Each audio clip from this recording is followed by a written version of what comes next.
जो बिहार की सत्ता का सुख भोग रहा है, अरे वही कर्महीन मंत्री मुख्यमंत्री सर्टिफिकेट लेकर, जिसका सर्टिफिकेट नहीं था।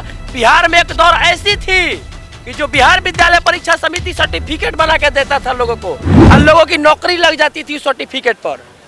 उन पंचायत के लोगों को पैसा दिया जाता था।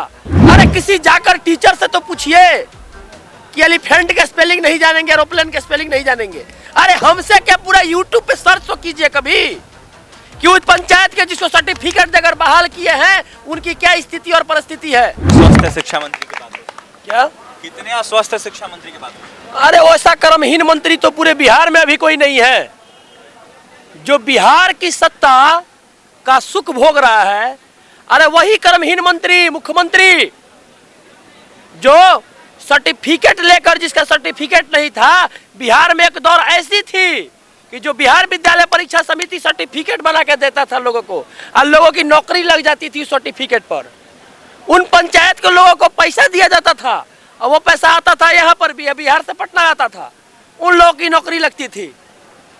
अरे किसी जाकर टीचर से तो पूछिए कि एलिफेंट के स्पेलिंग नहीं जानेंगे, एरोप्लेन के स्पेलिंग नहीं जानेंगे। अरे हमसे क्या, पूरा यूट्यूब पे सर्च तो कीजिए कभी कि उस पंचायत के जिसको सर्टिफिकेट देकर बहाल किए हैं उनकी क्या स्थिति और परिस्थिति है। हम तो कहते हैं कि रोजगार नहीं देना है तो एक बार पूरे शिक्षक व्यवस्था को आपको रद्द कर देना चाहिए, जितना को नियुक्ति हुई है। फिर से एक बार उनका एग्जामिनेशन होना चाहिए। हमारे बिहार में अभी स्किल्ड लोग रोड पे हैं, और जो लोग नहीं पढ़े लिखे हैं वो लोग पूरा घूम रहे हैं। और लोग क्या कर रहे हैं, वो लोग स्कूल में पैसा देकर, घूस देकर पढ़ा रहे हैं। आज हमारी स्थिति ऐसी हो गई है कि पलटू मार चच्चा जो है, एक बार इधर पलटते हैं और एक बार इधर पलटते हैं। तो इधर पलटेंगे तो जितना नौजवान है सारा लेकर के जिंदगी बर्बाद करते हुए, मन दबाते हुए निकलते हैं। अपने जाकर चेयर पकड़ लेते हैं, फिर वहां जाकर हंसते रहते हैं, देखे ना बन गया ना मुख्यमंत्री। फिर हुआ से जाते हैं तो फिर मरते हैं पलटी पट्टी, ए पट्टी मारते हैं तो फिर सब दबा जाता है लेकिन कहता देखे ना बन गया ना मुख्यमंत्री। उनका रोजगार से मतलब रहता, उनका डेवलपमेंट से मतलब रहता। अरे आपके पास कोई प्रवक्ता है तो बात करें मुझसे रोजगार पे कि बिहार के जनगणना के अनुसार 2011 में 6,610 रुपया उसका प्रति व्यक्ति आया था। क्या आपने 2022 में कितना बढ़ाया? हमारे बिहार के अंदर एक ऐसा, हमारा पूरा प्लेनेट पर बिहार एक ऐसा राज्य है जहां पर सारे लोग पुत्रवाद और परिवारवाद की राजनीति करते हैं। बिहार एक ऐसा राज्य है जहां पर अपनी राजनीति के चक्कर में 11 करोड़ 4 लाख जनसंख्या की जो एक मूलभूत इकाई होती है, उनकी एक जीवन की अपना आधारभूत संरचना होता है, उसको भी लोग पूर्ति नहीं कर पा रहे हैं। क्योंकि पटना जैसा जगह पर मैं चैलेंज करता हूं कि 10,000 का नौकरी नहीं मिलेगा किसी को। गुणवत्तापूर्ण शिक्षा की बात कर रहे हैं, गुणवत्तापूर्ण शिक्षा मंत्री की बात करते हैं। कहाँ बात किए हैं? कह रहे हैं कि बिहार में गुणवत्तापूर्ण शिक्षा लाएंगे। कौन बोला है? शिक्षा मंत्री बोले हैं। अरे प्रोफेसर है, बैठ के बात करेंगे हमरा से। एमएड क्वालिफाइड हम भी है, सेम एजुकेशन है मेरा, बात करेंगे हमसे, बात करेंगे गुणवत्तापूर्ण शिक्षा किसको कहते हैं। एनसीएफ 2005 क्या है, बात करेंगे हमसे। क्या उन्होंने मंत्री पद, जब मंत्री का शपथ लिया था तो क्या बिहार के अंदर 45,000 से ऊपर जो स्कूल है उस स्कूल की कंडीशन को देखा था उन्होंने? नहीं ना देखा था।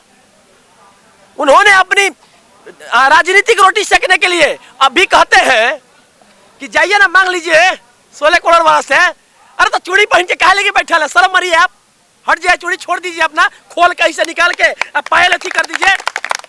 16 करोड़ वाला से मांगे हम? अरे आपके पास अगर है ताकत तो चेयर छोड़िए और दीजिए मेरे पास चेयर, हम दिखा देते हैं औकात बिहार के एजुकेशन डेवलपमेंट कैसे सुधार देते हैं। हम चैलेंज ठोकते हैं, स्किल्ड इंसान है, चैलेंज ठोकते हैं कि बिहार के एजुकेशन सिस्टम को ठीक कर देंगे। आप मुझे दी तो दीजिए चेयर। आने वाले दिनों में शिक्षा विभाग में युवाओं को रोजगार दिया जाए। ए भैया, वो रोजगार अपना बाल बच्चा के दिया है वो सब। अरे उसका अपना बच्चा का रोजगार है, तेजस्वी का रोजगार है, बैठ के ग्रुप डी का एग्जाम निकाल लेगा, ग्रुप डी का एग्जाम निकाल लेगा। बिहार के उप मुख्यमंत्री है? अरे उप मुख्यमंत्री किस लेवल पे है पता चला आपको? किस लेवल पर उप मुख्यमंत्री है? 9th क्लास पास आउट नहीं है। फोर्स के डायमेंशन फार्मूला पहुंच जाएंगे तो भी नहीं आएगा उसको नहीं आएगा। तुम क्या बिहार के सुधारोगे जो तुम्हारे पास खुद बुद्धि नहीं है? साला क्रिकेट खेले गया तो वहां से नाकाम होकर चला है, वहां से तुम नाकाम होकर चला है। अरे बात करो स्किल्ड, बात तो करो एजुकेशन पे, बात तो करो जॉब पे, और बात तो करो यहाँ का आधारभूत संरचना पे कि तुमने क्या किया। आज भी बिहार के अंदर एजुकेशन और एजुकेशन के साथ साथ हेल्थ मिनिस्ट्री जो है सबसे करप्ट है। आज किसी आदमी को अगर बिहार में पटना छोड़कर किसी को बीमारी हो जाएगा तो वहां पे एक्सपायर कर जाएगा। वो किसी को हल्का चोट लग जाएगा, एक्सीडेंट होगा तो एक्सपायर कर जाएगा, क्योंकि वहां के हॉस्पिटल में कोई ऐसा सामान नहीं है, कोई ऐसा संसाधन नहीं है जिसके माध्यम से अपनी वो इलाज करा पाए। पटना आते आते दम तोड़ देगा। लगातार निरीक्षण करने पहुंच रहे हैं स्वास्थ्य विभाग को लेकर तेजस्वी यादव, क्या किए हैं वो? अरे हमरा इतने बताइए ना, 11 करोड़ 4 लाख जनसंख्या है ना बिहार में, आप जनगणना करा लीजिए, लगभग निकल जाएगा। 11 करोड़ 4 लाख है, और 11 करोड़ 4 लाख में हम 5 हॉस्पिटल का नाम बोलते हैं। एगो PMCH, एगो NMCH, एगो कोई नालंदा में है, एगो मुजफ्फरपुर में है, और शायद कोई एगो गया में है, ये एम्स है। 5 हॉस्पिटल 11 करोड़ जनसंख्या पर है। कौन बात का स्वास्थ्य का बात करते हैं वो? कौन तरह का स्वास्थ्य का बात करते हैं? अरे साला किसी को किडनी की बीमारी हो जाए उसको मौत है, किसी को हार्ट की बीमारी हो जाए मौत है गरीब के आदमी के। किस बात का स्वास्थ्य का बात करते हैं? अरे अगर उनका बुद्धिया रहता, हेल्थ मिनिस्ट्री पर भरोसा रहता, तो लालू यादव के सिंगापुर में नहीं बल्कि PMCH में इलाज करा देते। अरे उनका हाथ में तो हेल्थ है, पूरा हेल्थ मिनिस्ट्री है। बाबूजी के कहा लगी भेजे है सिंगापुर। एक बार नीतीश कुमार के आंख में थोड़ा सा प्रॉब्लम आया था, तो मोतिया बीम का ऑपरेशन करावे गए थे। जानते कहा? दिल्ली। जानते कहा कि बिहार के डॉक्टर ऑपरेशन करेगा ना तो आरक्षण वाला है, आनर कर देगा, तो फिर बिहार का विकास मॉडल देखिए नहीं पाएंगे। बिहार पे भी नीतीश कुमार होते हैं। अरे भैया कोनो है, कोनो प्रचंड कोनो प्रवक्ता है RJD के, चाहे कोनो प्रचंड प्रवक्ता JDU के है, बैठाइए ना एक दिन सामने।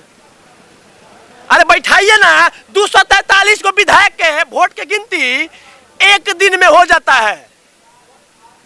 2 साल 11 महीना 18 दिन में संविधान लिखा जाता है, लेकिन सर्वा 6वां चरण खत्म नहीं होता। 6वां चरण खत्म नहीं होता। अरे वहां पे अभी बहुत सारी दिक्कतें पैदा हो रही है। और एगो जो जिलेबी बाबा थे वो कहते हम तो कहते ही थे जैसे ही 6वां चरण खत्म होगी अति शीघ्र ही शीघ्र 7वां चरण की शुरुआत करेंगे। क्या दीपक कुमार अपर मुख्य सचिव जो एक प्रतिष्ठित पद पर है, दीपक कुमार अपर मुख्य सचिव सर जो है प्रतिष्ठित पद पर है, क्या उनका कलम क्यों धोखा दे दिया?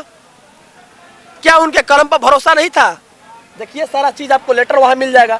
कभी JDU लिखता है, कभी BJP लिखता है, तो कभी राजद लिखता है। अरे कोनो रोजगार का तो डिफिनीशन दे हमको कि रोजगार किसे कहते हैं। रोजगार का डिफिनीशन वही बढ़िया दे सकता है, रोजगार का डिफिनीशन वही बढ़िया दे सकता है जिसके पेट में अन्न नहीं हो। जिसके पेट में अन्न नहीं हो वही इंसान रोजगार का डिफिनीशन दे सकता है। जो इंसान 3 दिन से खाना नहीं खाया है, जो इंसान 3 दिन से रोड पर सोया हुआ है, उस आदमी से जाकर पूछिएगा कि भूख किसे कहते हैं और रोजगार किसे कहते हैं, तो वो जो डिफिनीशन देगा वो बिहार के अंदर रहने वाले कोई नेता मंत्री नहीं दे सकते हैं।